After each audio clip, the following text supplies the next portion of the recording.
Berawal dari razia yang dilakukan ke depan kantor Lurah Betung Banyuasin, petugas Polsek Betung bertemu sama sekelompok wong yang lagi ngumpul-ngumpul. Pas polisi datang, lanang inisial Dede warga desa Taja Indah Kecamatan Betung Banyuasin gerak-geriknya nyurigakeun. Tersangka pun saat nak digeledah berusaha nak nuja polisi. Beruntung waktu itu anggota Polsek Betung dengan sigap langsung ngambil tindakan dengan nembak tersangka. Akhirnya dari penggeledahan yang dilakukan petugas ditemukan siko senjata api rakitan berikut dengan 6 iko amunisinya dari tersangka Dede.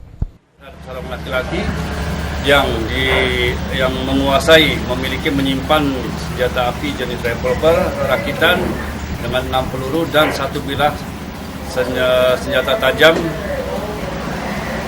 terpahak ada padanya di dalam penguasaannya. Terpaksa kami lakukan tindakan tegas dan terukur dengan melakukan penembakan kepada kaki tersangka karena tersangka melakukan perlawan saat akan diamankan.